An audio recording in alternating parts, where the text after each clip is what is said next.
Tushia kidogo, kuna kitu gani ambacho Mungu yani Mungu huwa anakujibu haraka sana kuliko vitu vingine.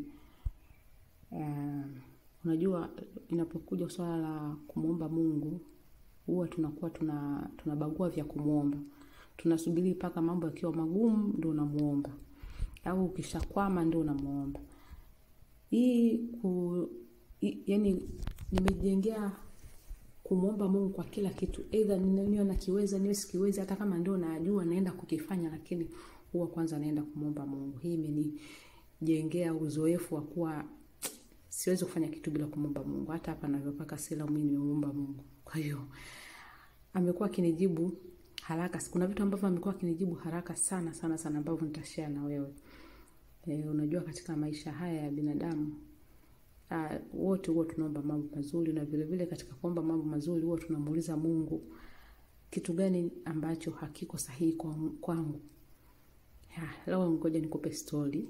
Nina story nyingi sana ambazo Mungu amekuwa akinijibu kwa haraka sana tangu niko teenager. Nikimuuliza swali ananijibu tena kwa ushahidi.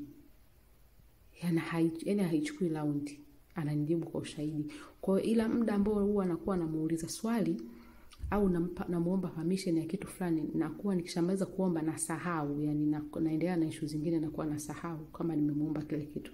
Kwa all of a sudden nakuja nikishapata majibu ndio nakumbuka kumbe nilimuomba. Haya, njoo katika story hii ambayo naenda kukupa hii ushuhuda. Ni moja, ila kama mtapenda zingine pia nitakuwa nawatumia. History yangu hii bwana ilikuwa nikiwa wakati bado niko teenager. Tunajua ile tunakimbizana na mambo ya mapenzi. Kama ujuavyo, binti yote akishakuwa na kujielewa kwamba sasa mimi ni binti, nimeshakuwa. Namaanisha binti yoyote. Huwa cha kwanza waga tunaanza nipate mwenzi wa maisha.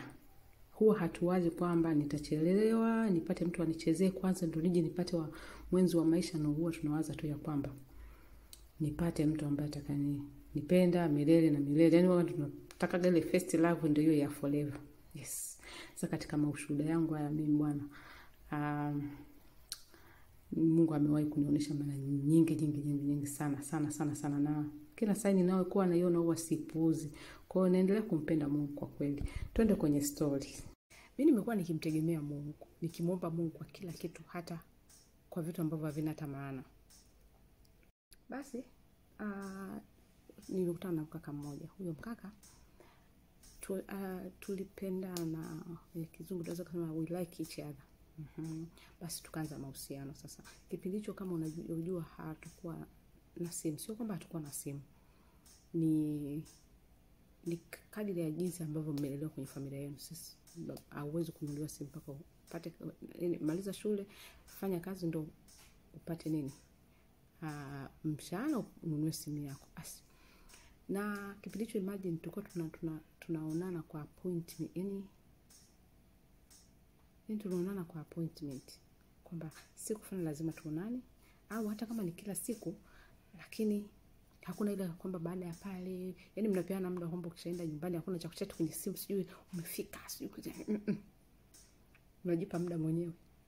Unajikaanga mwenyewe kama ni usiku utawaza wewe.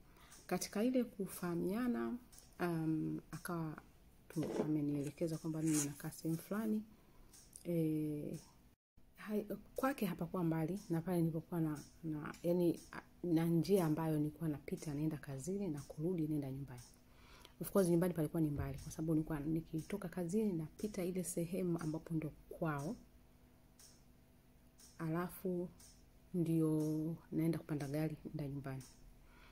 Sasa nikaa kabla sijaenda nyumbani kupanda gari, nikifika ile sehemu kale ka garden tunakopumzikia pale, lazima nikae kwanza nimsubiri, kwa najua muda wake kutoka kazini, kwa kufanya kazi mjini, muda wake kutoka kazini lazima apite pale. Kwa hiyo nitakaa pale, ilikuwa muda wake kutoka kazini saa 12 kasoro. Nitakaa pale mpaka muda atakaopita. Tunaonana pale, tutakaa tupiga story mpaka kwenye muda saa 1:02 tunaanza kwenda kwa mguu mpaka ananisindikiza stendi, mimi naenda zangu nyumbani. Basi wakati huo mimi bado naendelea kuomba Mungu, kama huyu ni mtu ni sawa, naomba nionyeshe Basi jamani, kaka alikuwa mpole, jamani innocent. Ukimuona very humble, unasema mtu sini huyu. Basi tumeenda, si hakuwahi kunipeleka kwake mapema. Ilichukua kama baada kama miezi mitatu ya kuwa tunaongea, tunawasiliana, tunakutana huko, tunawasiliana. Kwanza step ya kwanza ilikuwa tukikutana pale kwenye hicho garden, tunakaa pale kwa sababu ilikuwa ni watu wanapumzika pale, tunakaa pale, tunapiga story, baadaye tunaondoka mdogo mdogo, ananisindikiza naenda nyumbani. Second step tukapanga saa date tukutane weekend, uende kazini, yes, tukutane labda sehemu ambapo tutapata chakula, tutapata soda. Basi hiyo second step. Third step akaja akanitambulisha kakake, akanifahamu kaka. Huyu ni rafiki yangu wa kike ambaye ni girlfriend wangu mtarajiwa. Alafu akanitambulisha ni kaka yangu kabisa. Alafu muda ulivyoenda, baadaye akaja baada ya miezi kama mitatu akanipeleka nyumbani kwake. Ndio nikaja nikaona sasa kwamba nyumbani kwake kumbe ni nyumba ya kifamilia, yeye ana chumba mule. Yani ni decent house, kwamba yani kama mdada umetoka kwenye decent family uweze kukaa, yani uweze kuingia, yani ni aibu kwa sababu ni nyumba ambayo imejaa watu. Yeye ana chumba chake, anajitegemea na kila kitu ndani. Kakake pia ana chumba chake, anajitegemea, ana familia. Huku uani kuna dada yake mkubwa, naye ana familia. Afu ndo wapangaji wengine. Kulikuwa kuna mlango wa mbele na mlango wa nyuma. Basi akanipeleka kwake, tukakaa kama nusu saa, baadaye akanisindikiza nikaondoka. Baada ya kuna amenitambulisha kwa kakake pamoja na dadake pale nyumbani. Baada kufika pale akaniambia dadangu ndio huyu hapa. Alikuwa ni mtu mzima kipindi hicho dada. Na ana watoto, ana familia. Dada akanikaribisha vizuri, karibu sana, siku nyingine unakuja kututembelea. Nikamwambia asante. Basi siku nyingine tena nimepita zangu, makutano ni yale yale. Pita nikakaa kule nyuma. Kaka zangu kwa sababu siwezi kwenda peke yangu eti nijipeleke. Nakaa kule kwenye makutano yetu. Basi nimekaa kule. Siku nyingine kwa sababu walikuwa wanajua kwamba mida ya mimi natoka kazini, muda fulani, nilikuwa nafika zangu pale nakaa. Nitakaa kwa muda, baadaye paka ule muda ambao yeye anatoka kazini. Kwa hiyo naona akawa ameshawapa ratiba nini ndugu zake kwamba mimi waga nakaga kule nyuma. Imeenda wakati one day kwanza dada siku moja alipita pale akanikuta, akamwambia hey vipi ujambo? Nikamwambia sijambo, shikamoo mama, nisindikize basi huko, umetoka kazini? Yeye nikamwambia nimeshatoka kazini napumzika hapa, najua unamsubiri kaka. Nikamwambia okay, wakati bado unamsubiri basi nisindikize huko kwa mama. Basi akanipeleka kwa mama wao, akanitambulisha kwa mama mchumba wa kaka huyo hapa. Yule mama alikuwa very humble. Yule mama ni akafaka tokea kunipenda kwa yule mama. Mzima mwanangu wewe, unakaa wapi kabila gani sini na nini? Baba kaenda akamaliza hapo. Hamna shida, kwani ukae kule kwenye kwenye nini garden kule, kwani usije kama ukitoka mapema unakuja hapa nyumbani unamsubiria mwenzio? Nikaambia sawa mama, lakini mimi nikawa nafahamu siendi. Basi one day nimekaa zangu kule kwenye garden. Akaja mdada mmoja, akaja na mdada mwenzie,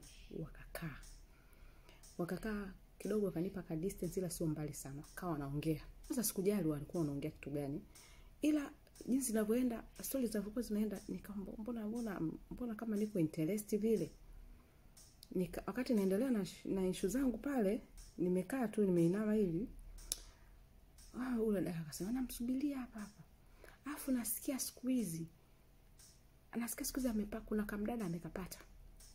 Kwa kamdada nasikia kuna kamdada amekapata. Kuna mtu unaweza kuwasikia watu wanapiga story, ikaa haikuhusu, baadaye ukaisikia interest ukaanza kuisikiliza. Kuna kamdada amekapata. Yani siku hizi asikia ambiwi. Yani hata kama uende pale anakutolea nje.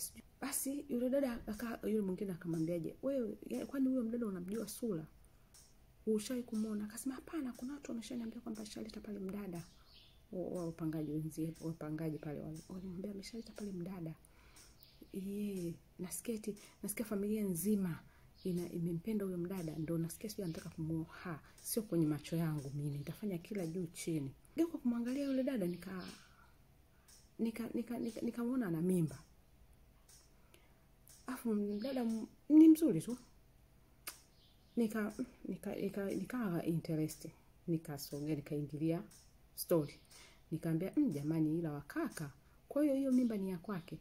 Dadangu, hiyo mimba ni ya kwake. Hii mimba ni ya kwake. Niambie, mtu anakupa mimba afa anakwambia mimba sio yangu. Nikamwambia, mtu kama amekukataa mimba na unajua ni ya kwake, achana naye. Ustajisumbua tu bure, utajipa pressure bure na hali yako. Wewe subiri ukijifungua, labda atarudi, na kama asiporudi basi lea. Unajua hii kukaa unafuatiliana mwanaume, unaweza kujikuta unapoteza muda mwingi sana. Yeye akiamua tu kama anajua majukumu yake kwako, atarudi, unless labda kama hayuko sure kwamba hiyo mimba ni ya kwake. Ni ya kwake kabisa, ni ya kwake. Kwanza mimi tushai kukaa pale tushai kukaa naye pika pakua. Nikamwambia, okay. Sasa yule dada wakati anapiga story vile, mimi sikumjua na yeye hakunijua. Tulikuwa tunapiga story. Basi muda ukafika, yeye akaondoka kwa ameniacha. Mida kidogo akapita kakake. Vipi shem? Nikamwambia poa, mzima. Akaja pale tukakaa tukapiga story kidogo 2-3. Yule kaka akanambia, bwana, kuna kitu nilikuwa nataka nikwambie. Nikamwambia, kitu gani? Akanambia, unajua, akamtaja sa mdogo wake. Akamwambia, unajua, kuna skendo, kuna mdada mmoja ana mimba, anasingizia ana mimba ndugu yetu. Yule dada analetaga sana vurugu pale nyumbani. Nikamwambia, mbona yeye hajaniambia? Akanambia, sijui, labda sijajua, ila kwa nini hajakwambia, ila hivyo. Nikamwambia, sasa wewe kwa nini unasema anamsingizia? Jamaa alisema kwamba sijui, yule dada alikuwa na mambo mengi, sijui na nini. Yule kaka jamani, yule kaka alikuwa mtu mzima kwa kipindi hicho, mimi nilikuwa ni mdogo. Alafu yeye alikuwa ni mtu na familia yake. Yeye alikuwa ni mchangamfu, afu alikuwa nikawa vile alinikaribisha kwenye familia, akawa ananipa issue zote zinazoendelea kwenye familia.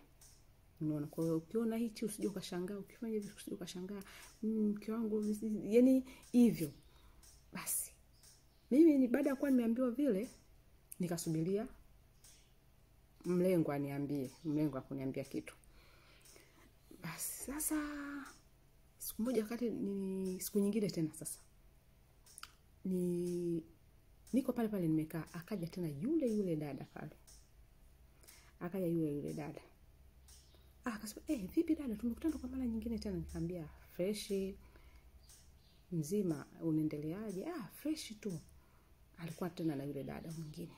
Nikamwambia, vipi wewe unaendeleaje na mtu wako? Wapi? Mimi nataka nimjue huyo mdada anayemzuzua huyo. Nataka yani siku nikimjua dada naweza nikamwangia tindikali. Yani mimi nibebe mimba nihangaike peke yangu. Eti yeye avuke aende kuoa mwanamke mwingine. Nasikia soon. Yani hivyo yasikia. Nikamwambia, wewe usiniambie. Kwa huyo mdada ndio, yani mimi nilizopewa habari za chini pale. Si unajua familia, sio kila mtu atakuchukia. Habari za chini nilizopewa kwamba yule dada soon yani ndio mchumba, yani ndio anaeleka na familia nzima. Nikamwambia, wewe, kwa hiyo wameshapanga mikakati ya ndoa nini? Akasema, kwa ninavyosikia yule dada ndio top pale. Nikamwambia, yani nataka nimjue, nataka nimvizie siku akiingia pale tu mimi na yeye. Nikamwambia, huyo dada kwani anaitwa nani? Akanambia, huyo dada. Sasa kipindi sisi tunakuwa shuleni, nadhani wa age yangu, nadhani mnanielewa. Tukwaga tusemi, ukikutana na mtu kama usemi jina lako halisi, unasema jina la uongo. Nilikuwa na jina moja la uongo ambalo lilitamba, yani lilitamba mtaa mwingine. Actually mimi mtaani kwangu nilikuwa very humble. Ujinga wote sifanyi mtaani kwangu, yani ninavuka hata mitaa 7. Ndio labda kwanza, yani hata mtu akinisimamisha barabarani nitamuuliza kwanza, unakaa wapi? Akiniambia nakaa sehemu fulani, sio karibu na mtaa wa nyumbani. Okay, huyu tunaweza tukawa marafiki au tunaweza tukapiga story. Lakini ukiwa tu mtaa wa nyumbani, sio mtaa wa jirani na nyumbani. Nilikuwa na babangu mimi alikuwa anafahamika sana. Kwa hiyo nilikuwa sitaki kabisa scandal. Yaani sijui mnanielewa, yaani yaani unajua ile mtoto wa fulani. Tumemwona mtoto wa fulani kasimama na fulani. Tumemwona mtoto wa fulani. Unajua wale wanawake wa kipindi hicho. Sasa hiyo scandal nilikuwa sizitaki kabisa. Basi, kuna jina ambalo nilikuwa nalidanganya mimi toka ninasoma tu. Mtu akiniuliza jina anatamka ile jina. Basi, na hata huku yule kaka ananifahamu kwa lile jina. Sijamwambia jina langu halisi ni nani. Nikamuuliza, kwani huyo dada anaitwa nani? Akataja lile jina langu. Nikasema, ninaota ama? Akasema, kwani huyo dada wewe uliosikia anakaa wapi? Akaniambia anakaa sehemu fulani. Nilivyosikia ni wa sehemu fulani, sio hata maeneo haya. Ni wa sehemu fulani. Afu yani ni wa mbali sana kwa sababu nilikuwa napanda daladala ya kwanza, nikifika sehemu napanda nyingine ndio nafika nyumbani. Kwa hiyo nyumbani kidogo palikuwa ni mbali. Kwa akapata haja na sehemu ninapotoka. Nikasema huyu sinazungumzwa mimi. Nikamuuliza tena. Nikaambia I say. Kwa hiyo sasa huyo dada ndo ngoja niweke jina, niweke tu jina lolote. Kwa hiyo sasa Grace. Kwa hiyo Grace ndo mchumba mpya sasa wa boyfriend wako. Ndio. Na huyo boyfriend wako anaitwa nani? Akataja jina la mhusika. Huyo dada akataja jina la huyo nani, akataja jina langu, akataja na jina la mkaka ambao ndo my to be. Afu mimi nikamuuliza, maskini ya Mungu. Ila kwa nini tu simtafute? Mimi nikaa sana kama vile namshauri, nikamwambia, kwa nini usimtafute yule dada? Yaani hapo kwanza nilitetemeka, nikasema, kwa kumbe yule dada ndio yule kaka aliniambia. Afu kwanza kalikuwa kunaonekana kashali nini, yaani yeye kalivyokuwa anajiamini nini. Nikasema nimepatikana. Nikamwambia sasa, kwa nini usinani? Kwa sababu nikasema hapa nikionyesha msisimko sana, naweza nikakamatika hapa, nikadundwa hapa, nikachanwa visu. Nikamwambia sasa, sasa wewe unaanza kupigana. Unahisi ukipigana ndio itakuwa nani? Ndio itakuwa solution ya matatizo yako? Hapana, kwa sababu yani nikamwambia, unadhani huyo dada anajua kwamba wewe upo? Kwa nini usimtafute tu kistaarabu, kuongea naye, ukamwambia kama kuachana na mtu wako, achana na mtu wako, au ukampa tu ukweli halisi. Inawezekana na huyo dada naye anadanganywa, hajui. Kwa nini uwaze kwamba ukimkamata umpige au Hapana, lazima kwanza unafundisha adabu. Hiyo kujua kwamba alikuwa hajui, alikuwa anajua, atajijua mbele kwa mbele. Nikasema dada mshali huyu. Nikamuuliza, kwani wewe dada unaitwa nani? Akaambia naitwa fulani. Akaambia okay. Ngoja tutafute jina tatu. Tutafute jina tatu. Kwani wewe dada unaitwa nani? Naitwa Tatu. Okay. Kwani nao unaitwa nani? Kaambia mimi naitwa Mariam. Nikataja jina jingine tena. Sikutaja jina lile analolijua. Sasa hilo ni jina la ngapi kwangu? Jina la tatu. Jina langu Grace. Jina halisi Kesi. Jina la tatu ndo Mariam. Nikataja, nikaanza mimi naitwa Mariam. Kwa unakaa mimi nakaa tu hapo nyuma hapo. Okay, mbona sija kukuona? Akaambia hapana, mimi unajua sikusomea hapa, nilikuwa nisomeaga sehemu nyingine, nini nikampa story ya uongo. Okay, sawa, mimi basi nikaambia mimi basi ngoja niondoke. Mimi namsubiria hapa na uaga natokaga kazini napita hapa. Nikaambia okay, poa, hamna shida. Mimi sikio nikaondoka. Nikaondoka moja kwa moja nikaenda zangu nyumbani, nikasema cha kwanza nikafika. Unajua unaweza kumuomba kitu Mungu afu kasahau kama ulimuomba. Ukasahau kama ulimuomba. Afu imagine huyu kaka sasa, huo ni tumeshaenda, unaona, baada ya miezi 3 si ndo alinipeleka nyumbani. Yaani hapo tumeshafikisha kama miezi 6. Unaona, ila nashukuru yani hakuwa na haraka na mimi kusema kwamba labda yuko na haraka na mimi anitumie. Yani kaka alikuwa mstaarabu jamani. Si nisema mimi ndio husband material jamani, ndio huyu. Yani hakuwaza yani kusema kwamba labda yuko na haraka na mimi sijui. Nikarudi nyumbani. Nikasema ni nini hichi leo? Lakini baadaye nikakumbuka hivi. Nilimwambia Mungu anionyeshe kama huyu ni mtu sahihi au sio sahihi.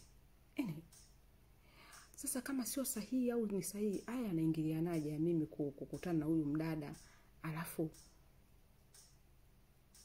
kwanza wakati naondoka, muda ule wakati naondoka, yani kwa sababu ule muda uoga yule dada nilimwacha pale. Wakati naondoka, jamani guys, nakuwa narudi nyumba kwa sababu kidogo ni muda mrefu. Wakati naondoka njiani, wakati nimefika stand pale nikakutana na yule shemeji yangu, naye anashuka kwenye daladala. Anashuka pale akaniambia, vipi mzima wewe? Nikamwambia mimi mzima. Mbona mapema? Nikamwambia na dharura, unajua leo kuna wageni nyumbani. Okay. Nikamuuliza, nikamwambia nani, shemeji naomba nikuulize kidogo. Akasema uliza tu. Nikamwambia kwani yule mdada unakumbuka siku ulinipigia story ukaniambia kwamba kuna mdada anakuaga amesingizia na amebeba ujauzito. Akasema yes. Nikamwambia kwani yule dada anaitwa nani? Kwani yule dada anaitwa nani? Akasema kwa nini? Unajua kujua ni vizuri. Akasema yule dada anaitwa Tatu. Nikachoka. Nikamwambia anaitwa Tatu. Nikamwambia okay, hamna shida basi. Nilikuwa nataka tu nisikie hivyo, dada yangu hapo inapita, ngoja nipande. Huyo nikapanda nikaondoka.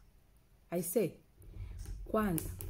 cha kwanza nilipofika kwenye kituo cha kwanza sinatakiwa nichukue daladala ya pili ili niende nyumbani. Guys, nilitembea kwa mguu mpaka nyumbani. Niko nafikiria what is going on. Hivi ni mimi ndo nimeona haya au sio mimi?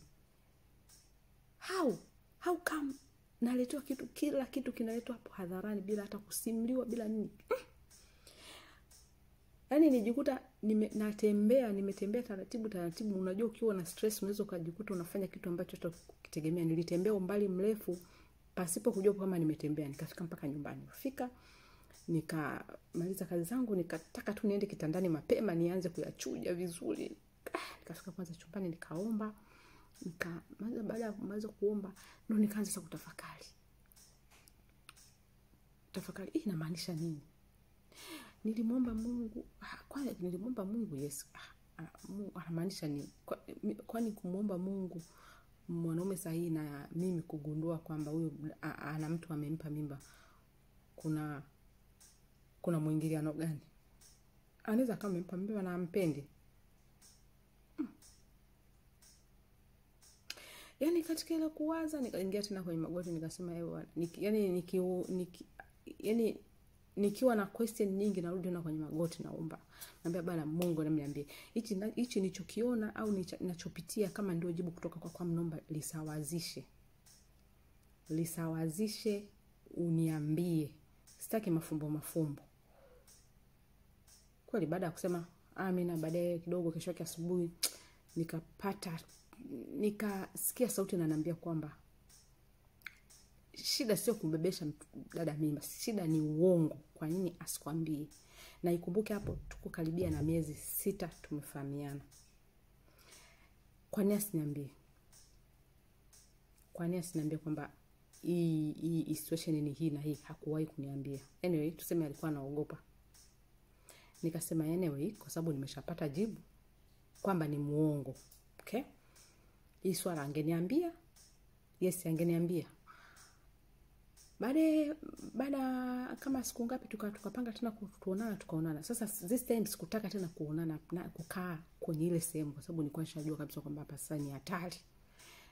Tukapanga, nikamwambia twende tukaonane sehemu, tukaenda kula sehemu. Nikafika nikamuuliza, nikamwambia wewe unamfahamu fulani? Nikamtajia unamfahamu Tatu? Akasema yes namfahamu. Nikamwambia ni nani yako? Yes, unamfahamu vipi? Ngoja nilikuwa nataka nikwambie sijui nini mambo. Akaanza pale story. Unajua huyu dada mimi alinisingizia na mimba. Nikamwambia unajuaje, kwa nini akusingizie? Yaani kamaliza wanaume wote akusingizie wewe una mimba. Alinisingizia kwa sababu dada alikuwa na, nikamwambia kama alikuwa na watu wengi, kama alikuwa na mambo mengi, kwa nini wewe ulikubali kutembea naye? Akasemaje, kiukweli tuongee tu kweli, mimi dada nilikuwa na date naye, nikamaliza nikaachana naye. Baada ya kuachana naye ndio anakuja kuniambia kwamba ana ujauzito. Na nikiangalia muda ambao nimeachana naye ni muda ambao na anakuja kuniambia kwamba ana mimba, ni muda ambao sielewi, mimi sikumbuki kama nimewahi kulala naye kwa kipindi chote hicho. I didn't buy the story. Sikubuy the story, bali nikaona tu ngoja niende mdogo mdogo. Ile dada kumbe alikuwa na mimba kubwa tu. Tukaendelea mimi na yule kaka tumeendelea. Ule dada akaja akajifungua. Mimi bado nasikilizia nasikilizia nimuone huko kaka tunakoelekea. Ule dada akaja akajifungua. Alipokuja kujifungua siku moja, ilikuwa ni jioni, weekend nimekuja zangu pale. Nikaa sasa kwanza tulikuwa tunakutana nje kule. Sikutaka tena kuja nyumbani kwake. Sasa siku hiyo sijui nini tukilitokea, akaniambia kwamba nataka nipite nyumbani kidogo nichukue kadi ya benki. Nikamwambia poa. Ile amepita nyumbani, ile anasalimia kule dada yake, mimi nikawa nimeingia ndani kule. Baadaye kidogo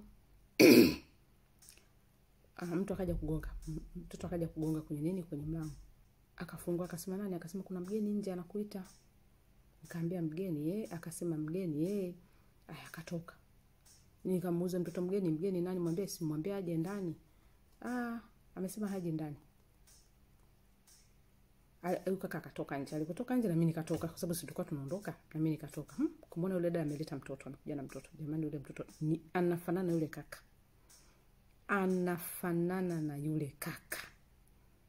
Huulizi. Yaani huulizi. Sasa mimi baada ya kumuona yule dada nje, mimi nikarudi ndani haraka.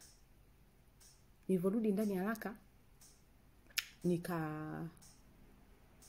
nikamuita mtoto, nikamwambia mwambie yule kaka anaitwa.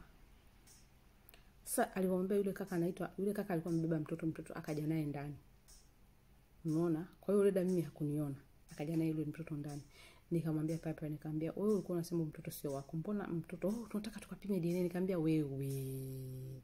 Ukapime DNA gani wakati mtoto anafanana kuanzia bichwa ni wewe, sura ni wewe, unajua inatokeaga tu. Nikamwambia kama paka saizi mbona bado unadili na huyu dada? Akasema tutaongea. Nikamwambia poa, hamna shida. Mimi sikuaga mkorofi jamani, kwa tu mpole. Nikamwambia hamna shida. Toka siku hiyo alivyonisindikiza, kanisindikiza, nikapanda gari, ndio nikamdelete mazima. Yaani sikutaka kabisa, na hivi sikuwa na simu. Alikuwa anamjua rafiki yangu ambaye tumesoma naye, na pale kwao na kwao na yule dada si mbali, yani kama mitaa mitatu. Akamtafuta yule dada. Kabla ya kufika kwao na yule dada kulikuwa kuna kaka mmoja tunasoma naye. Yaani tumesoma naye. Alikuwa anakaa mtaa ule. Afu na yule kaka pia aliwahi kuniambia, yule kaka alikuwa mcheshi akawahi kuniambia, akaniambia fulani namfahamu. Fulani. Nikamuuliza, unamfahamu Tatu? Akasema Tatu pia namfahamu. Namfahamu Tatu. Akaa mtaa gani kule. Nikamwambia unawafahamu kwamba walikuwa na date? Sijui, ila nawafahamu wote, nawafahamu. Nikamwambia okay. Sasa huyu kaka alipokuja kupeleleza akajua kwamba yule kaka mimi tunafahamiana, afu kaenda kumpeleza, akampeleka kwao na rafiki yangu mimi. Akampeleka kwao na rafiki yangu mimi, akamwambia nahitaji kuonana na yule dada, ameshapotea, sijui kama ni mzima. Akamwambia ni mzima. Sasa mimi sikumpa story rafiki yangu. Mzima, una uhakika yeye? Naomba basi tu unipeleke kwao. Alikuwa hapa juu kwetu. Kila tukipanga kwamba nikusindikize basi paka kwenu, nakataa. Unaona? Ndio tukapanda gari wote paka gari la pili, tukamaliza gari la pili. Ila nikamwambia bana, ishia hapa tuwe rudi. Kama tunaheshimiana, ishia hapa rudi. Kwa hiyo hakuwahi kupajua kwetu. Basi akamwambia naomba basi unipeleke kwao, nataka nikapafahamu kwao. Unajua, yani akamdanganya, unajua mimi nilikuwa nataka nimuoe, sijui na nini. Kabla hajamleta, hajamuonyesha kwamba hajamuelekeza, huyu dada tukaje tukakutana naye. Akaja kwa kwangu, akaniambia wewe nilikuwa nakutafuta. Nikamwambia kwa nini shida? Akanambia fulani anahangaika sana anataka kutafuta hiyo kuna nini. Nikamwambia nilikuwa na story nikupe. Mwenzangu ikaja 1 2 3 4 5. Nikamwambia usiniambie. Nikamwambia yani nikampa story nzima rafiki yangu. Akasema hey, ikawaje yani hujaambiwa na mtu, hujafanya nini? Yani ukapata mkanda mzima kwa macho yako. Nikamwambia yeye sasa hapo unashauri nini? Huyu ni kuendelea naye mimi. Na mpaka sasa hizi dakika ya mwisho nimeona mtoto ni hivi na hivi. Sasa kama ameweza kumkataa yule dada na mimba. Mimi nani? Mimi nani? Kama mtu amekataa mtoto na sasa hizi bado asimeti sijui akapime DNA. Huyo ni mtu kweli? Kwa kweli hapana, sio mtu. Kwa hiyo unaniambiaje? Nikamwambia kuna usimlete nyumbani. Sisi nikaanza kuwa nasumbuliwa mimi mpaka watu wa mtaani wakaanza kujua kwamba yule kaka anaenda kumtafuta fulani staki. Kweli akumpeleka. Kwa sababu wakati tunafahamia nilikuwa nishampa maelekezo kwetu ni sehemu fulani, ila hajui nyumba na hajui kona atapita kona ya wapi. Nikajaga tu nikasikia. Kulikuwa kumbe kuna siku akwenda kazini, siku nzima alikuja anazunguka mtaani kwetu. Anauliza huyu mtu naweza nikampata anaitwa fulani. Kumbe akapitaga mpaka nyumbani.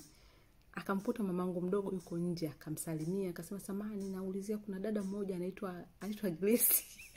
Grace tani mimi ananijua. Grace yuko hivi na hivi na hivi na hivi. Akasema amna sisi hatujui hilo jina la Grace. Ila kuna Grace anakaa sehemu fulani akamwambia yuko chini kule. Kampa mtaa wa 3. Kaambia yeye akaondoka. Sasa mdogo akaja kuniambia kuna mkaka mmoja alipita hapa alikuwa anamuulizia Grace. Nikamwambia Grace anakaa kule chini. Nikamwambia kaka yukoje? Yuko hivi na hivi na hivi. Nikafunga mdomo. Hiyo ni story ya kwanza. Story ya pili. Hiyo story ya kwanza hiyo ambao kiukweli Mungu mimi alinionyesha live hivi pasipo hata kusubiri mtu aje kuniambia. Hiyo ni story ya kwanza. Story ya pili. Story ya pili. Mnataka story ya pili tena? Tuishie hapa. Story ya pili. Mnataka story ya pili? Jinsi gani Mungu pia alivyonifunulia bila kuletewa na mtu mwingine, bila kuambiwa. Mungu ananitia hapa. Sio hayo tu. Jamani, sio tu kipindi kile. Since nakuwa mpaka leo nikimuuliza, nikiingia kwenye magoti nikamwambia Mungu I'm confused about this and this and this and this. Kiukweli yani kuna mawili, anaweza kaniletea vision. Nikakiona kile kitu, nikaona jibu lilivyo, yani nikaliona jibu kama story nzima. Bado nikiendelea kujidoubt na kuja kuona live. Siambiwi na mtu. Jenze kasema 100% ya maswali ambao natakiwa nijibu. Naweza kusema 80% huwa yanakujileta yenyewe, ananiletea live hivi. Live. Yaani hata Mungu nikimuuliza kuhusu wewe unataka kunifanyia kitu gani? Nimekuona hunisikuelewi. Aidha nitakuota. Kama sio kukuota, yani nitajikuta nina vision nzima ya back story ambayo unayo wewe juu yangu mimi. Afu nikiendelea kubisha na kuja kupata ushahidi. Yani huyu ndio Mungu nayempendea mimi. Kwa hiyo yani ameendelea kunitendea mpaka leo mpaka kesho. Kwa hiyo story nazo nyingi jamani. Mwenye kutaka story more comment hapo chini nitakuja na story nyingine.